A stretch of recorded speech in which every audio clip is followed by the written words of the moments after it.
화엄경을 다 이렇게 이해하려고 하시지 말고 나무 대방광불 화엄경 그 이름 제목 안에 완전한 것의 부분 자체도 완전할 수밖에 없어요.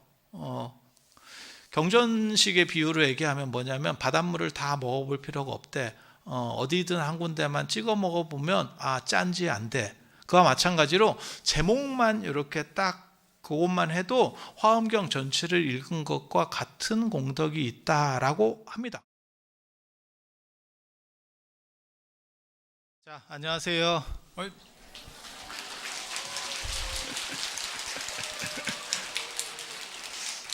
개인적으로 저한테는 이게 이 자리가 굉장히 뜻깊은 자리입니다. 이 이유는 제가 통도사에서 행자 생활도 했고요.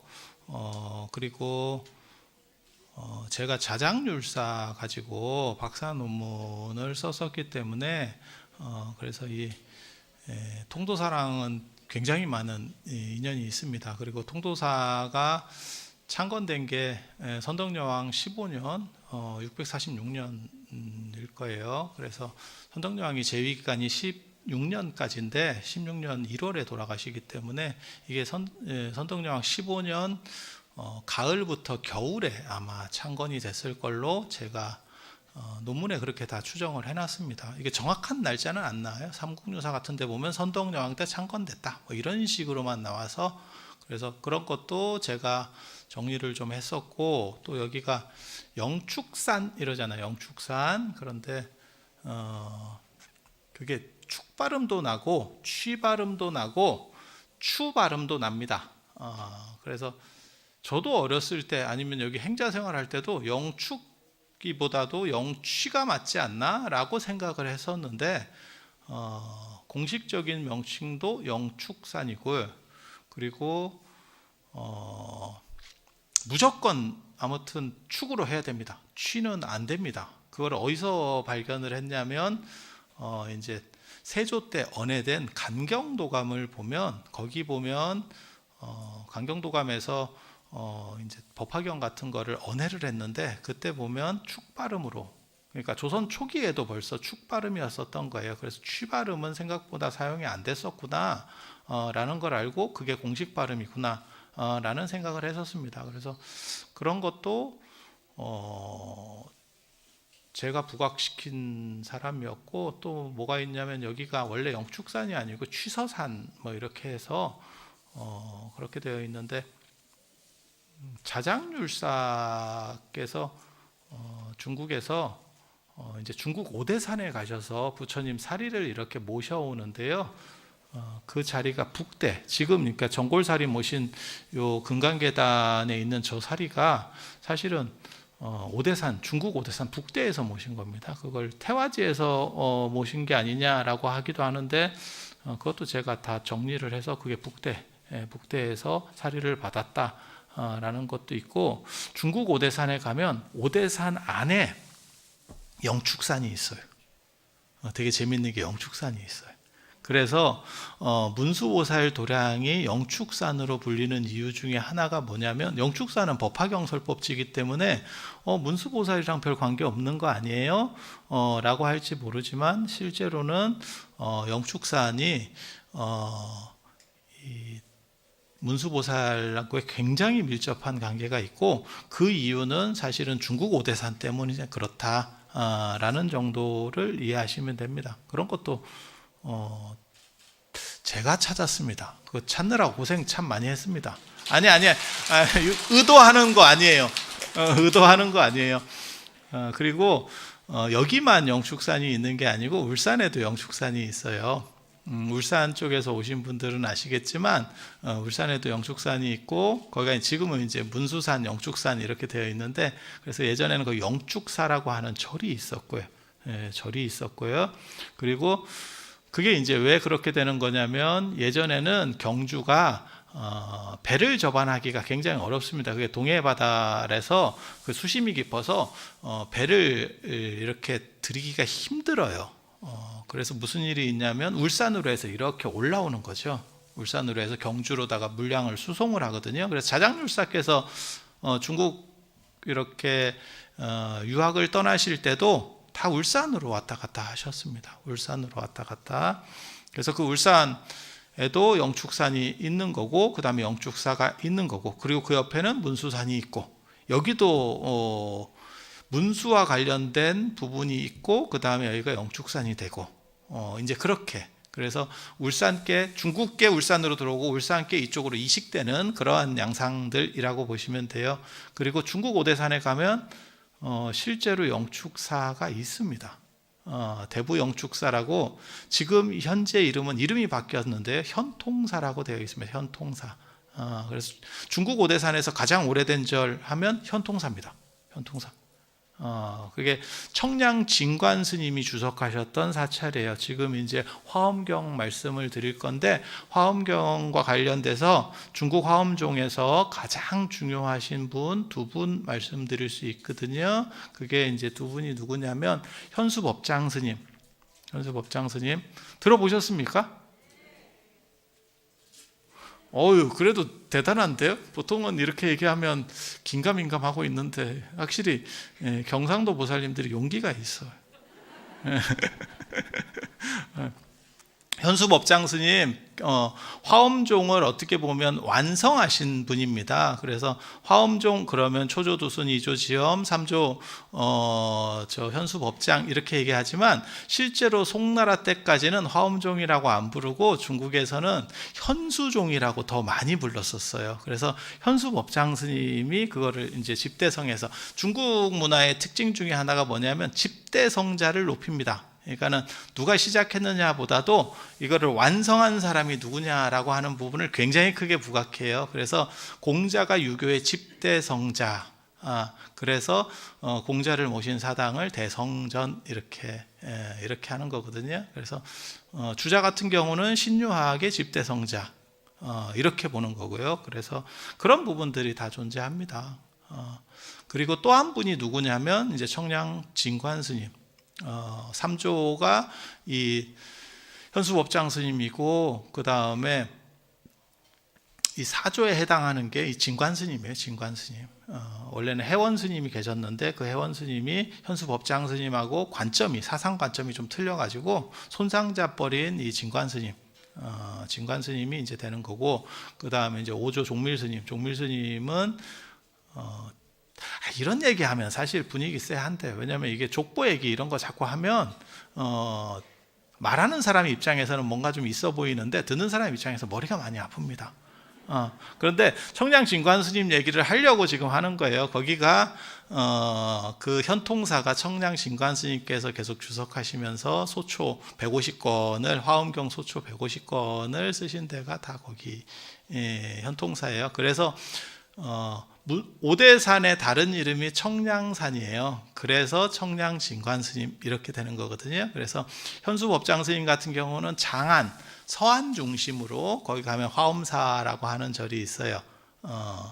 화엄사라고 하는 절이 있고, 그쪽을 중심으로 해서 화엄사, 그 다음에 운화사, 이런 절들 를 중심으로 해서 이렇게 활동을 하셨었고, 그러니까 서안 중심으로 활동하셨고, 진관 스님 때가 되면 이 오대산으로 이렇게. 그리고 현수법장 스님과 관련해서 그 얘기도 드려야 될 것 같아요. 지금 이게 되게 재밌는 게, 근데 이게 코로나가 돼서 점심을 안 준대요. 여기 지금 통도사 대비무대인데 원래 오후도 하기로 되어 있는데 오후 하지 말라던데. 밥 안 준다고 오전만 하고 가래요. 그래서 얘기를 이거 진기한 얘기들이 굉장히 많은데 다 해드릴 수 있을려나 모르겠어요. 근데 그냥 안타까우라고 더 하지는 않을 겁니다. 그냥 얘기하는 거예요. 그래서 이 화엄경하고 이 천도하고 관련된 얘기를 잠깐만 해드리려고 해요. 왜냐하면 지금 이게 화엄 살림을 하면서, 이게 화엄경 어떻게 보면 대법회잖아요. 그냥 쉽게 풀어서 얘기하면. 그런데 왜 위패를 붙이고 이렇게 천도를 하느냐라고 하는데, 그게 당나라 초에 보면, 당나라 초에 어떤 일이 벌어지냐면, 화엄경을 중심으로 천도된다라고 하는 생각들이 있어요. 그게 화엄경 전기나 이런 데 보면 그게 나오거든요. 그러니까 현수법장 스님이 쓰신 글이라든지 아니면 청량진간 스님이 쓰신 글에 나와요. 왕명간이라고 하는 현수법장 스님 글에는 왕씨라고만 나옵니다. 그리고 진관 스님 글에는 왕명간이라고 나오고 이름이 나오고, 그런데 거기 보면 그분이 돌아가셔가지고, 이게 남일 아닙니다. 여러분 잘 들어두셔야 돼요. 이제 얼마 안 남았어요. 미리 잘 들어두셔야 돼요. 그래서 저 위패가 그거잖아요. 이렇게 보고 있으면 그런 생각 안 드세요? 야, 저게 원룸이구나. 그런 생각이 드는데, 그 왕명간이라는 분이 돌아가셨는데, 어떤 스님이 나타나서 뭐라고 얘기하냐면, 너 상태 굉장히 안 좋을 것 같다 이러면서 내가 개송을 하나 가르쳐 줄게. 그 개송을 외우면 네가 반드시 나쁜 데서 빠져나와서 생환할 수 있다. 다시 살아 돌아올 수 있다 라고 얘기를 합니다. 그게 화엄경 파지옥 개송이라고 하는데, 그게 화엄경에 나오는 개송이에요. 여러분 다 절에 좀 많이 다녀보시면, 스님들은 종송할 때 다 하셨었고, 여러분들도 절에 많이 다녀보신 분들은 다 한 번씩 들어보셨을 거예요. 그게 어떤 개송이냐면 약인용료지 삼세일체불 응관법개성 일체유심조, 그게 파지옥 개송이라고 하는 겁니다. 지옥을 깨트리는 개송. 그래서 염라대왕 앞에 가서 한번 그 개송을 외웠더니 세상이 밝아지면서 모든 나쁜 것들이 사라지고 결국 이 사람이 살아서 돌아온다는 그 이야기가 있습니다. 그래서 오늘날까지도 저녁 종송 때 이 파지옥 개송을 합니다. 그래서 화엄경과 관련돼서 이렇게 천도된다라고 하는 생각이 존재해요. 그게 당나라 초기에 나오는 이야기거든요. 이제 나중에 보면 뭐가 나오냐면, 그때 등장하는 그 스님이 누구였냐, 이제 그런 얘기를 해요. 사후에 만난 스님이 누구냐, 그게 지장보살 아니었냐, 이런 얘기가 또 스토리가 연결이 됩니다. 그게 600년대 말 700년대 초에 그 지장보살 쪽으로다가 해서 이제 중심이 넘어가기 시작하면서 유명교주 지장보살이라고 하는 생각들이 나오고, 그 다음에 선종이 유행하면 태평광기, 송나라 때 집안이 쓴 태평광기에 보면 뭐라고 나오냐면, 금강경을 독송하고 지옥을 면하고 살아 돌아온 이야기가 나옵니다.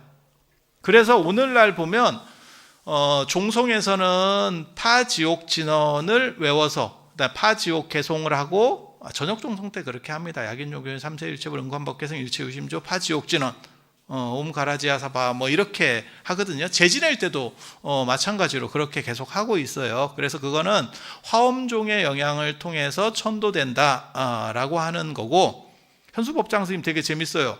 그거를 왕명간이 살아 돌아와서 현수법장 스님한테 딱 얘기를 해주니까 이 양반이 화엄경을 얼마나 많이 봤는지 듣자마자 그게 화엄경 어느 품에 나오는 개성이에요, 이렇게 했다는 거예요. 저는 그 기록 보고, 야, 옛날 어른들 진짜 머리 좋구나. 저희 같은 경우도 화엄경 삼보나옴을 20살 이전에 다 봤을 겁니다. 그러니까는 60권 화엄, 80권 화엄, 40권 화엄 이렇게 세 종류가 있는데, 봤다는 거지 기억한다는 거 아닙니다. 그래서 여기 지금 오려고 어저께 제가 이걸 찾았다니까요. 다시 이 내용이 뭐지? 저 같은 경우는 학교에서 화엄 사상 같은 경우도 가르치고 이렇게 하지만, 그거는 사상이고 맨날 가르치는 데만 가르치지, 이렇게 도솔천품 지금 도솔천품 맞지? 승도솔천품, 그 다음에 도솔천품 개찬품, 이렇게 세부적으로. 그리고 여기에 죄송한 얘기인데 그렇게 중요한 사상이 이쪽 품에 별로 없어요. 그래서 이쪽은 언급할 일이 별로 없습니다. 그래서 저도 찾아보고 왔다니까. 이거 혹시 뭐가 있지 않을까? 내나 없었습니다. 이쪽은 별로 좀 허당이었다. 그런데 그거는 듣자마자, 그 개송을 듣자마자 그게 화엄경 어디에 나오는 개송인데요. 참 옛날 어른들이 그냥 대단한 분이에요. 그러니까 중국 불교사에서 두 명이 굉장히 대단하신 분이거든요. 그게 한 분은 화엄종의 현수법장 스님. 요 스님 얘기하면 또 굉장히 재밌는데 오늘 또 재진해야 된다고 좀 빨리 끝내래. 오후도 자르고 그 다음에 오전도 좀 빨리 하래. 알아서 좀 빨리 하래. 그래서 그 얘기를 다는 못 해드리겠고, 또 한 분이 아주 대단하신 분이 있어요. 혁명적인 걸 일으킨 분이지. 그래서 중국 불교에서는 실제로 경전에 생불이라고 나오는 분은 아마 이 육조 해능 스님밖에 없을 거예요. 그래서 육조 해능 스님이 조계종, 지금 조계종 육조 해능 스님께서 저 광동성 그 다음에 조계산 남하선사에서 법을 설하셨다 그래서 그 조계산의 이름을 따서 거의 조씨 땅이에요. 그래서 조계종이라고 하는 거고, 지금 우리가 조계종이라고 하는 명칭을 쓰는 거는 진울 스님께서 고려 중기 때 그때 이제 천태종이 일어나면서 대학국사 의천 스님의 천태종이 일어나면서 조계종 스님들이 천태종으로 많이 넘어갑니다. 그래서 구산선문이 뭉쳐서 하나의 단일한 의식을 가져야겠다라고 해서 천명하신 게 조계종이라고 하는, 그래서 우리는 다 해능 스님 중심의 남종선이에요 라고 했었던 기록이 있고, 최근에 조계종이 된 거는 1941년에 하남 스님께서, 그 하남 스님도 통도사에 6년 동안, 이 총도사 쪽에 6년 동안 주석을 하셨던 분입니다. 그래서 통도사랑 인연이 있는 하남 스님께서 1941년도에 만드신 종단이고, 그게 지금까지 계승이 돼서 지금은, 그때는 조선불교 조계종, 지금은 대한불교 조계종. 조선이 끝났으니까. 지금 조선불교 조계종 이러면 북한인 줄 알잖아요. 조선이라는 명칭을 쓰는 건 북조선밖에 없으니까요. 그래서 그렇게 되어 있는 거고, 나중에 이제 선종이 당나라 중기부터 굉장히 이제 활발하게 움직이기 시작을 해요. 지금 이런 조계종 같은 남종선 등심이. 그래서 그때 되면 이제 금강경. 그래서 남종선의 소위 경전이 금강경. 해능 스님께서 응무소주 이생기심을 가지고 깨달았다. 능히 주하는 바 없이 그 마음을 낸다. 뭐 이런 얘기 들어보셨잖아요, 한 번 정도. 안 들어보셔도 돼요. 지금 들어보시면 됩니다. 그리고 또 듣고 또 까먹으셔도 돼요. 이게 너무 열심히 잘 기억하시면 저희 같은 사람이 할 게 별로 없습니다. 또 까먹어 주시면 그게 미덕이에요. 그럼 나중에 또 이런 얘기 아니야. 유도하는 거 아니에요. 자발적으로 해봐.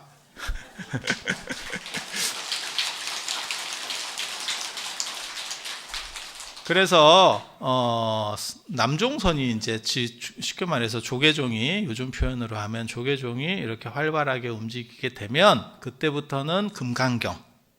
그래서 두 가지가 있다더라. 화엄종에서는 화엄경 개송을 통해서 천도된다라는 생각이 있었고, 그 다음에 조계종에서는, 이 선종에서는 금강경을 독송을 하면 천도된다라고 하는 그러한 두 가지가 있다더라. 그러니까 신앙적으로는 지장신앙이 있는 거고, 그래서 지금도 그 두 가지를 같이 합니다. 그래서 종송이라든지 재지낼 때 이 화엄경 파지옥 진원, 파지옥 개송, 정확하게 말하면 파지옥계를 하게 되고, 그 다음에 돌아가시면 연불은 금강경, 그 다음에 천도제 지내거나 안 그러면 백중 때도 금강경을 독송해 드리죠. 그리고 돌아가시면 그 위에 명정이라고 하는 것도 금강경 탑다란이로 이렇게 덮어드리고. 그런 건 잘 모르시나? 잘 알아두세요. 좀 있으면 덮으실 수도 있어요. 이런 거 하지 말라 했는데 이런 거 하면 욕먹는다고. 그냥 농담으로 하는 얘기입니다. 그리고 여러분들이 저렇게 위패를 많이 붙여드리고 천도를 하면 지장경에도 그렇게 나오잖아요. 7분의 1은 돌아가신 분께 돌아가고 7분의 6은 여러분께 돌아와서 훨씬 더 다복하고 행복한 생활들을 오래 누리실 수 있도록 그렇게 될 겁니다. 그래서 지금도 많이 붙였지만 더 많이 이렇게 기도를 간절하게 조상들을 잘 모시면 이 화엄 살림도 잘 되고 여러분들도 굉장히 복된 삶이 될 거라고 믿어 의심치 않습니다. 자, 화엄경에 대한 이야기를 해볼게요. 화엄경 제가 맡은 데는 이제 승도솔천 품, 그러니까 도솔천에 올라간다라고 하는 거예요. 도솔천에 올라가는 품이고, 그 다음에 도솔천 개찬품은 이제 그 다음에 나오는 도솔천 중들이 어떻게 보면 거기서 있는 보살들이 부처님을 찬탄하는 그런 부분이에요. 그래서 이 도솔천이라고 하는 게 그 다음에 이제 십회양품이 나오는데, 이게 이렇게 구조만 보면 화엄경이 7처 9회는 이제 80권 화엄경 기준으로 얘기하는 건데, 그래서 7군데에서 부처님께서 설을 하세요. 그래서 부처님께서 깨달음을 얻으신 정각도량, 그러니까는 보리수 밑에가 한 군데고, 하나는 보광명전이라고 정각도량 옆에, 그러니까는 보리수 옆쪽에 아마 금강보자 사원을 가리키는 걸로 저 같은 경우는 그렇게 추정합니다. 인도에 4대 사원이 있었어요. 인도 불교의 4대 사원. 그게 이제 우리 이 동아시아에서 제일 유명한 거는 나란다 대학, 이래서 이제 제일 유명하고, 근데 그거보다 더 큰 절이 비크라마실라 사원이 있었어요. 그래서 비크라마실라 사원이 파괴되는 거를 1203년으로 보는데, 그걸 기점으로 해서 인도 불교가 끝났다, 이렇게 얘기를. 이게 굉장히 연도 이런 거 나오니까 굉장히 전문가 같죠. 그 다음에 이제 일부러 작전 쓰는 거예요. 좀 멋있어 보이려고. 그 다음에 오란다푸티 사원이 있고, 그 다음에 이 금강보자 사원이 있어요. 금강보자 사원만 지금 가시면, 여러분들이 인도를 가시면 보실 수 있는 게 그 금강보자 사원이 어디서 보실 수 있냐면, 붓다가에 가시면 거기 큰 마하보디 대탑이 있고, 그 주변으로 이렇게 사찰들이 있잖아요. 그게 금강보자 사원이에요. 그래서 그러한 보리수라고 하는 금강보자를 상징적으로 하나 놓고, 그 옆에 이제 사찰들이 쭉 들어서는 거죠. 그래서 보광명전 있고, 그 다음에는 이제 욕계로 올라가셔가지고 도리천, 그 다음에 야마천, 그 다음에 도솔천, 오늘 지금 하는 데가 도솔천이에요. 그 다음에 이제 타와자재천, 이제 욕계 6천 중에서 욕계 6천이 뭐냐면 상황천, 도리천, 야마천, 도솔천, 그 다음에 화락천, 타와자재천, 이렇게 해서 욕계 6천인데, 이 화락천은 빠졌습니다. 빠진 이유도 상당히 미스테리한데 아마 별 비중이 좀 떨어져서 빠졌을 거예요. 왜냐하면 도리천 같은 경우는 제석천이라고 하는 인드라 신이 사는 데고, 그 다음에 야마천은 그 염라대왕이 있는 데가 야마천입니다. 야마가 염라입니다. 야마, 야미 이렇게 쌍세라고 하는데, 그게 염라대왕이 원래 있는, 염라대왕이 원래 그 야마천에 있다가, 이런 거 얘기해 주면 되게 재밌는데 아쉽네. 그 야마천에 있다가 나중에 기원 전후쯤에 땅속으로 내려가요. 보직이 바뀌어가지고. 그래서 지금 염라대왕이 심판을 한다라고 하는 개념은 기원 전후에 나오는 개념이고, 그 연대가 더 위로 올라가면, 더 옛날로 거슬러 올라가면 야마천에 있었어요. 그래서 야마천주가 염라대왕이 되는 거고, 그 다음에 이제 도솔천 하면 미륵보살입니다. 내원궁에는 미륵이 있고, 미륵보살이 계시고, 미륵보살은 도솔천에 있을 때는 제가보살 모습이에요. 그래서 이게 승형이 아닙니다. 그러니까 삭발한 모습이 아닙니다. 여러분처럼 그냥 제가인의 귀족 복장을 하고 있어요. 그래서 내원궁에는 이제 그분이 미륵이 뭐 56억 7천만 년 뒤에 내려온다, 이런 얘기가 있는데, 그건 이제 미륵 삼부경에 보면 나와요. 미륵 성불경, 그 다음에 미륵 상생경, 미륵 하생경, 이렇게. 그래서 반겁 뒤에 내려오신다, 뭐 이런 얘기가 있고, 그 미륵 얘기도 한참 걸리는데, 아무튼 뭐 그렇다 치고, 도솔천은 신들의 세계 이렇게 위로 올라갈수록 되게 오래 삽니다. 몸도 크고, 그래서 4,000년을 산대요. 4,000년. 4,000년 산대. 그렇게 나와요. 4,000년 살면 그렇게 오래 사는 건 아니잖아요. 4,000년 굉장히 오래 사는 건가요? 근데 그렇게 오래 사는 것 같진 않아요. 신들의 세계 치고는 오래 사는 것 같진 않아요. 근데 되게 웃기는 게 그 도솔천의 하루가 인간 세계에 400년이래요. 그래서 400 곱하기 365 곱하기 4천을 해야 돼.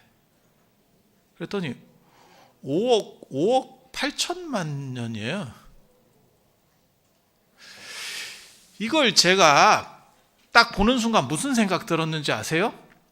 도솔천에서는 무조건 연금보험을 들어야겠다. 그리고 실비보험이 이게 필수일 것 같다.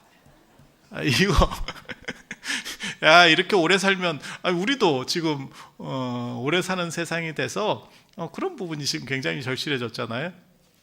그래서 옛날 사람들은 그렇게 오래 사는 걸 굉장히 좋아합니다. 그래서 오래 살고, 그리고 그런 데는 중간 단명은 없어요. 그러니까 중간에 이렇게 불의의 사고로 돌아가시는 일은 없어요. 그래서 그런 정도 이상세계라고 보시면 되고, 부처님께서, 석가모니 부처님께서 정각을 얻으신 그 보리도량에서, 보리수 밑에서 움직이지 않고, 이게 굉장히 재밌는 얘기예요. 사실은 화엄경이 어떻게 보면 핵심 중에 하나인데, 움직이지 않고 도리천도 가고 도솔천도 가고 이렇게 하는 거예요. 움직여서 가는 게 아니에요. 움직여서 가는 게 아니에요. 어떻게 움직이지 않고 가시나요? 라고 하는데, 사실은 그게 내용이 어떻게 되는 거냐면,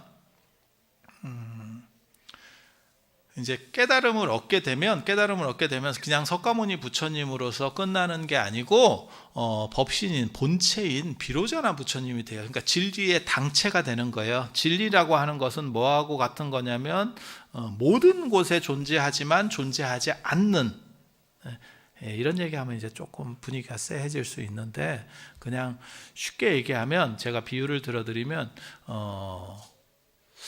달나라에 가본 사람은 아무도 없을 거예요. 우리나라 사람 중에는. 그죠? 근데 달나라에 돈만 있으면 갈 수 있을 거예요. 저 일론 머스크가 화성 갈 거니까 자꾸 이러고 있으니까, 야, 돈 있으면 화성도 가는데 달인들 못 가겠어요? 그렇죠? 가긴 갈 수 있을 거야.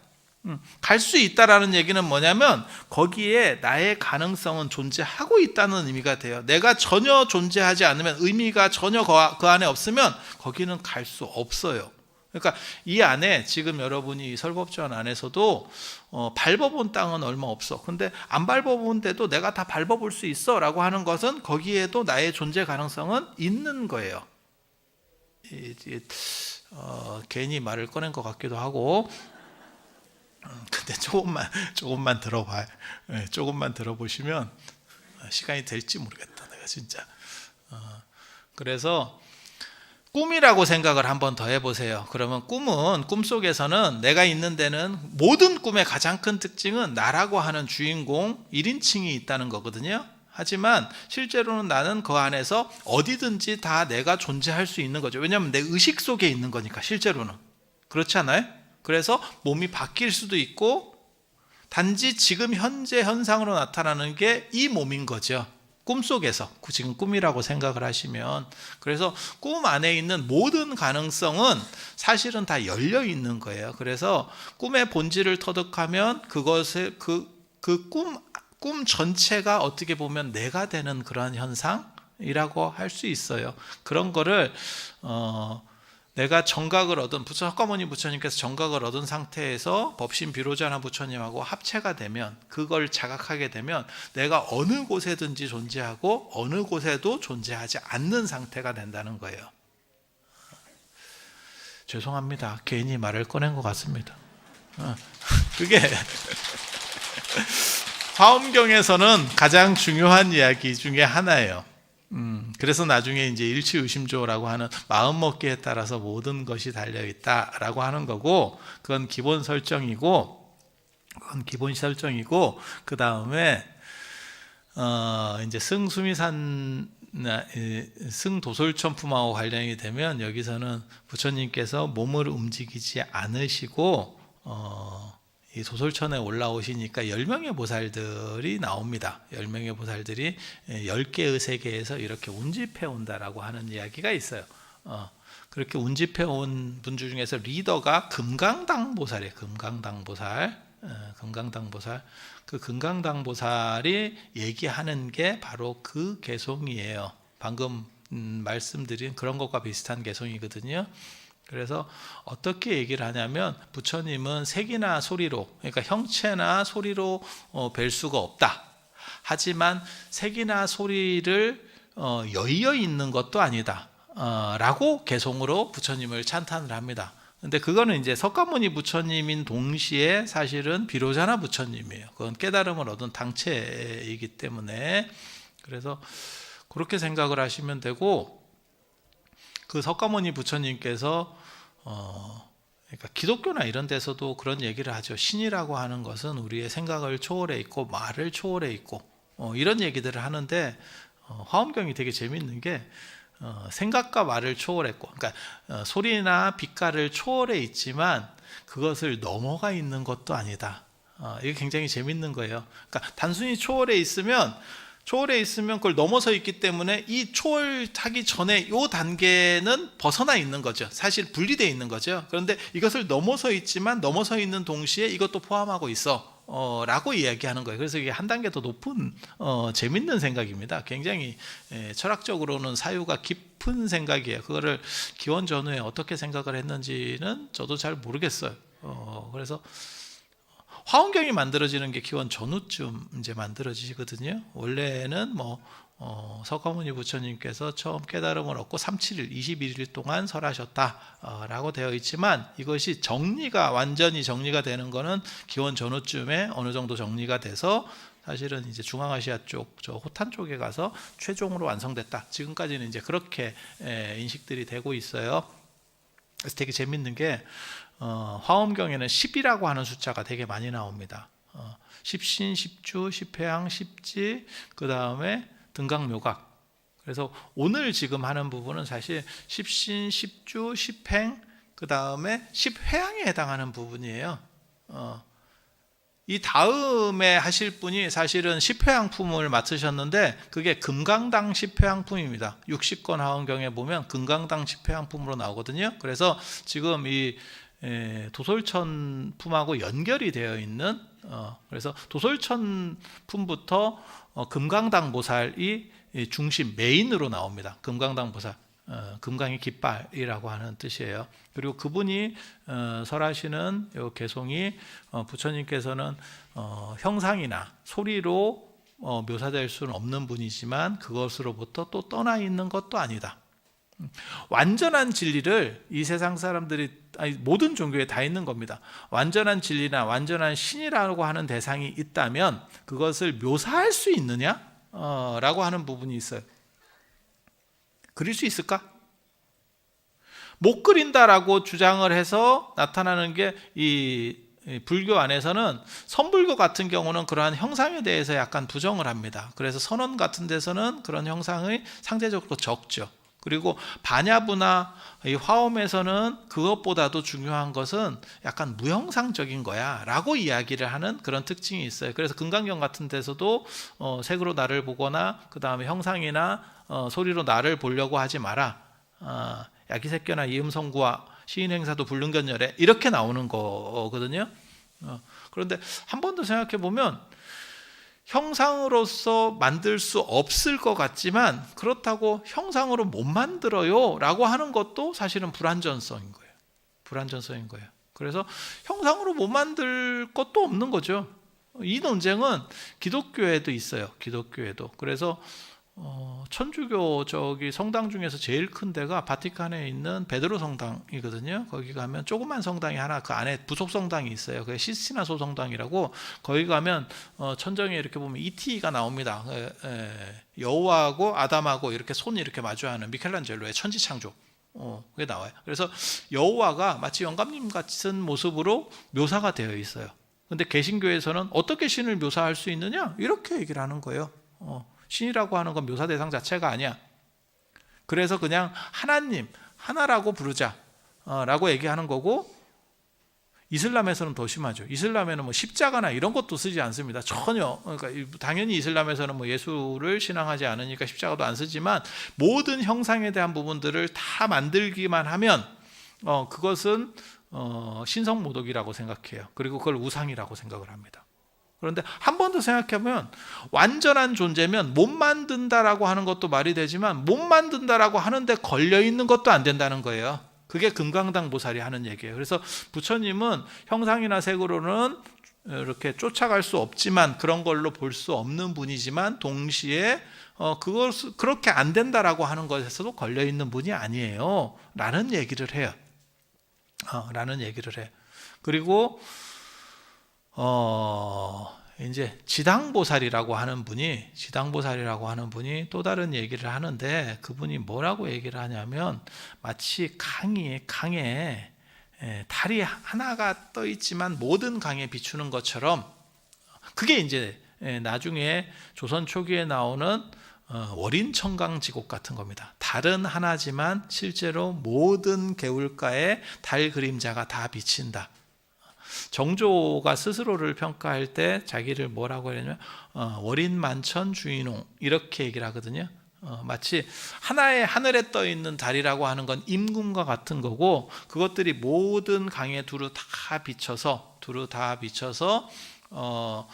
낮춘다. 그러니까 임금의 덕화는 모든 곳에 다 미친다라고 말하는 게 이제 정조가 얘기하는 거고, 그 다음에 그걸 비유해서 세종 때 만든 게 월인청강지곡이죠. 월인청강지곡. 그리고 그것의 원판은 화엄 사상에 있는 거고, 지금 이 지당보살이 얘기하는 그 부분에서 나오는 거예요. 그래서 마치 하늘에는 달이 하나 있지만, 어저께 보니까 그 보름달이 떠 있던데, 달 보셨어요? 요즘 세상에는 달 볼 일이 별로 없죠. 하늘을 올려다 볼 기회가 점점 없는 것 같아요. 땅과 주변을 볼 시간이 더 많고, 저희 어렸을 때만 해도 하늘 보는 시간들이 상당히 있었던 것 같은데, 어느 순간부터 하늘 볼 일이 없어지더라고요. 그런데 그 달이라고 하는 게 하늘에 하나만 딱 떠 있지만, 그것들이 모든 것을 이렇게 찍으면서 비춰가듯이, 부처님은 한 분이지만 그 한 분의 부처님이 법신 비로자나 부처님이에요. 그리고 이렇게 여러 곳에, 모든 곳에 나투는 분이 화신입니다. 화신. 그래서 부처님은 한 분으로 계시지만 모든 곳에 없는 곳이 없고 라고 하는, 맨 처음에 얘기한 거하고 지금 똑같은 얘기를 드리는 거예요. 맨 처음에 얘기한 거 기억 안 나실지 몰라서 다시 말씀드리면, 부처님께서는 보리도량, 정각의 도량을 떠나지 않고, 그 다음에 도리천이든 야마천이든 그리고 도솔천이든 이렇게 낮출 수 있는, 그게 본질은 하나지만 현상 속에서 모든 것이 각각으로, 이게 시간이 짧아서 그런가 쎄한데, 이게 나중에 신유학에 가면 뭐라고 나오냐면, 통체태극, 각구일태극, 이렇게 표현으로 나오거든요. 그래서 하나이면서 모든 곳에 있고, 모든 곳이 존재하면서도 그것은 하나로 존재한다 라고 하는, 그게 화엄사상, 일즉다 다즉일의 사상이에요. 근데 이런 거는 사실은 짧게 들어서는 안 되고, 제가 설명을 못해서 여러분이 못 알아듣는 게 아니고, 시간이 짧아서 그래요. 시간이 짧아서. 그래서 그러한 사상이 있다더라 라는 정도를 기본적으로만 이해를 하시면 돼요. 그래서 화엄경이 이게 양도 많고 내용이 이게 철학적으로 좀 복잡해서 무슨 일이 벌어지는 거냐면, 이걸 다 할 수가 없어요.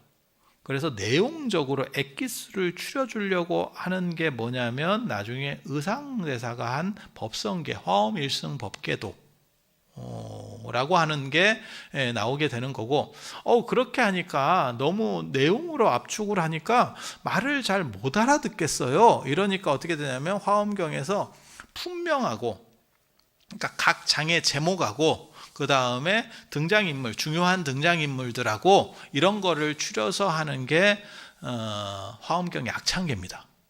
화엄경 약창계입니다. 그리고 그렇게, 그러니까 내용 중심으로 하나 추리고 형식 중심으로 하나를 추리고, 그리고 이거를 다 알아들어야 되느냐? 아니, 그렇게 하실 필요 없어요. 저도 좀 안타깝다라고 자꾸 생각을 하는 게 뭐냐면, 자꾸 나는 이거를 못 알아듣는 것 같은데 어떡하지? 아니, 그러실 필요 없어요. 금강경 있잖아요. 되게 재밌지 않아요? 돌아가신 분한테 금강경을 스님들이 한문으로 읽어드리는데, 얼마나 빨리 읽냐면 제가 옆에서 같이 해도 저도 잘 못 따라할 정도로 빨리 읽어요. 그러면 그거를 이렇게 재지내시는 분들 중에서 가끔 물어보시는 분이 있어요. 아니, 우리 아버님 아니면 우리 어머니가 한문도 모르시는데 한문으로 이렇게 읽으면 알아듣겠습니까? 이렇게 물어보시는 분들이 있어. 그럼 제가 뭐라 그러냐면 귀신같이 알아듣습니다, 이렇게 얘기를 해주거든. 그런데 이게 되게 재밌는 게 여러분이 이거를 전부 다 알아들으실 필요가 없어요. 그 얘기를 해드리려고 하는 거야. 반야경도 600권으로 된 책이에요. 화엄경은 60권, 80권, 40권 이렇게 해서 180권이거든요. 180권. 그런데 반야경은 600권이나 되는 책이에요. 그런데 그것들 누가 읽으려니까 너무 힘들어. 너무 힘들어. 그러니까 나중에 반야신경에서 뭐라고 요약을 해주냐면 아제아제 바라아제 바라승아제 모지사바만 하면 그 600권을 읽은 거하고 퉁을 쳐준대. 이거 굉장히 재밌는 얘기예요. 왜냐면 이거를 다 할 수가 없거든. 그래서 거기에 에너지를 집약시켜서 하나로다가 축약시켜 줄게 라고 하는 거예요. 그래서 제가 그런 얘기 하거든요. 감기가 걸리면 감기약을 먹으면 낫는 거지 약 성분을 다 알 필요가 없어요. 약 성분을 다 알고 먹는 게 절대 아닙니다. 그냥 먹으면 나아. 그러면 약 성분을 알아야 될 사람은 누구냐? 그거는 약사하고 의사. 그러니까 우리 같이 이거를 전문적으로 하는 사람만 알면 되고 여러분들은 복용만 하면 돼요. 그러니까 약만 그런 게 아니에요. 스마트폰, 우리가 핸드폰 쓰잖아요. 핸드폰의 기능이나 작동 원리를 아느냐? 모릅니다. 그래도 그냥 쓰는 겁니다. 비행기를 탈 때, 지하철을 탈 때, 여기는 지하철이 없지. 서울에 가면 땅속으로 이렇게 기차가 지나다니는 게 있어요. 촌 사람들은 잘 모르는데 그런 지하철도 마찬가지예요. 그게 어떻게 됐지? 저게 얼마, 그거 필요 없어요. 만드는데 얼마지 필요 없어요. 그냥 1인 요금만 내고 타면 되는 거예요. 그래서 이거를 아시는 분들이 어떻게 보면 반야용선처럼 배를 가지고 가는 거고 여러분은 거기에 티켓을 사고 타기만 하면 돼요. 그래서 어떤 얘기를 드리려고 지금 말씀을 드리는 거냐면 화엄경을 다 이렇게 이해하려고 하시지 말고 나무대방광불 화엄경 그 이름 제목 안에 완전한 것의 부분 자체도 완전할 수밖에 없어요. 경전식의 비유로 얘기하면 뭐냐면 바닷물을 다 먹어볼 필요가 없대. 어디든 한 군데만 찍어 먹어보면 짠지 안 돼. 그와 마찬가지로 제목만 이렇게 딱 그것만 해도 화엄경 전체를 읽은 것과 같은 공덕이 있다라고 합니다. 아니 농담으로 하는 얘기가 아니고 이것 때문에 뭐가 있냐면 재지내고 연불 할 때 어떤 거를 하냐면 나무대방광불 화엄경, 나무대방광불 화엄경, 나무대방광불 화엄경을 합니다. 그리고 그것보다도 더 경전이 많고 좀 있어 보이는 경전이 반야경이었기 때문에 우리가 모든 의식 끝나고 나서는 마하반야 바라미를 합니다. 그게 제목이에요.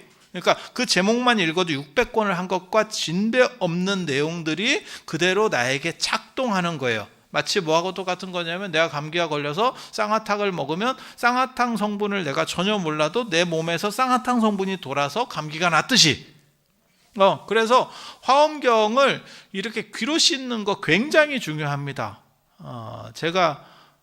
사람들은 제가 공부를 열심히 한다고 생각하는데 그런 건 아니고요. 전 그냥 하고 싶은 대로 하는 사람이라서 어렸을 때부터 그렇게 살았는데 제가 학교 가기 싫으면 학교를 안 갔는데 되게 재밌는 얘기를 하더라고요. 저희 형이. 저는 그 얘기를 지금도 굉장히 감동 깊게 생각을 하거든요.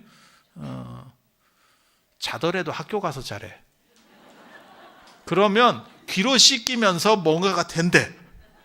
근데 그 말이 맞는 거예요. 그래서 여러분도 마찬가지예요. 이렇게 귀로 많이 씻겨야 되는 부분도 굉장히 중요하고 그렇지만 이걸 다 이해할 수 있느냐? 그렇게 다 이해하면 우리 같이 돼요. 그거 공부하느라고 내가 머리 다 빠졌잖아. 여러분이 가뜩이나 여러분이 지금 연세 드셔서 가뜩이나 지금 머리가 숱이 없는데, 저는 어렸을 때는 왜 어른들은 파마를 할까 이해를 못했는데 이렇게 보니까 할 수밖에 없겠더라고요. 이게 좀 훤해요. 그리고 당신들은 굉장히 힘줘가지고 이렇게 올리지만 우리같이 이렇게 큰 스님이 위에서 이렇게 내려다 보면 중간에 헬기장이 하나씩 있습니다. 그래서 이거를 다 이해하려면 여러분들은 여기 털만 안 뽑히고 온몸에 털이 다 뽑힐 거예요. 그 스트레스 받아서 안 돼요. 그래서 귀로 씻는다라고 생각을 한번 하시면 되고, 그렇게 머리 아픈 거는 의사의 악사만 하면 돼요. 왜 의사 약사들은 해야 되냐면 사람에 따라서 그것이 맞는 경우도 있고 안 맞는 경우도 있고 설명해 줘야 될 부분도 있고 설명 안 해줘야 될 부분도 있고 그런 고지해야 될 부분들이 존재하기 때문에, 그래서 그런 사람들을 전문가라고 하는 거고, 일반인들은 거기에서 잘 조제된 약을 그대로 드시면 돼요. 그 드시는 방식은 두 가지입니다. 하나는 귀로 잘 씻는 거, 씻으면서 이렇게 닮아가는 거, 그리고 또 한 가지는 뭐냐면 나무 대방광불 화엄경. 실제로 연불에도 많이 하고 스님들도 많이 합니다. 그래서 그렇게 하시면 되고, 그리고 오늘 이제 이 천도를 일요일이라서 하니까 제도 지내고 하니까 이 화엄 살림 법회 때 제를 지내고 천도한다라고 하는 것은 굉장히 의미가 있는 일인 것 같아요. 그래서 제가 개인적으로 사실 꼭 해보고 싶은 일들이 여러 가지가 있는데 제가 욕심이 많아가지고 막 오만 얼굴에 욕심이 붙어 있지 않나? 근데 그 중에 하나가 뭐냐면 이런 화엄살림 법회 같은 거를 무형유산으로 넣으면 참 좋겠다 이런 생각을 했어요. 이게 일제강점기 때부터 구한오 스님께서 이렇게 시작을 하셔서 어떻게 보면 한국 불교를 대표하는 최고의 법회 자리예요. 그래서 이런 역사적 자리에 여러분들이 같이 동참하시는 것도 참 대단한 일이고, 그리고 이런 것들이 인류 문화유산으로 이렇게 무형유산으로 들어가서, 그래서 지방문화유산부터 넣어서 좀 기릴 수 있도록, 사실 지금 시대 자체가 유형문화재도 중요하지만 무형이라고 하는 것이 훨씬 더 중요한 의미들을 가지는 시절이기 때문에, 그래서 그런 것들을 또 작업을 좀 많이 좀 할 수 있었으면 좋겠다 라는 생각을 가지고, 여러분들이 이런 뜻깊은 행사 속에서 조상님들을 천도하고 그 다음에 여러분 스스로를 이렇게 맑히려고 오셨다는 부분에 대해서 굉장히 높은 공덕을 치하해 드리면서 오늘 법문을 모두 마치도록 하겠습니다. 자, 들어주셔서 감사합니다.